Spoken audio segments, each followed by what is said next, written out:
अरूको काम गराएर आफ्नो बुढीबाट अनि बुढीको पैसामा मौज गर्ने लोग्ने को हुनुहुन्छ र कस्ता हुनुहुन्छ एकचोटि सबैले कमेन्ट गरौँ त।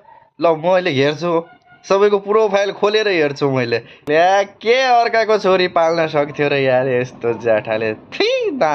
घरमा बुढा आमा बाउ छोराले बिहे गर्यो, बुहारी आउँछ, हामीलाई सुख भयो। ल हामीलाई सुख हुन्छ भन्दै खासमा यसो गर्दा पनि हुन्छ के।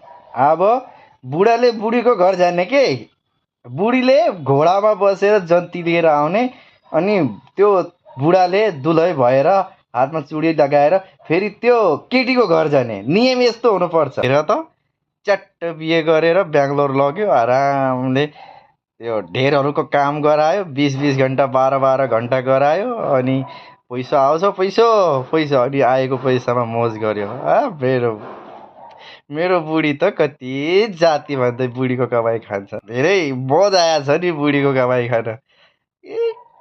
एउटा बुढी पाल्न नसक्नेले किन बिहे गरे हो र भने, किन बिहे गरे हो र यार। अर्काको घरबाट आफ्नो माइती घर छोडेर ल बुढासँग खुसी हुम्ला र बुढाले मलाई सुखसँग राख्ला भनेर केट बिचारी बिहे गरेर आउँछ। अब त्यही पैसा कमाउने भाडो भयो यार। यो सबैलाई भने होइन नि, फेरि यो सुझाव सल्लाह उसको लागि हो जसले बुढीप्रति आतंक।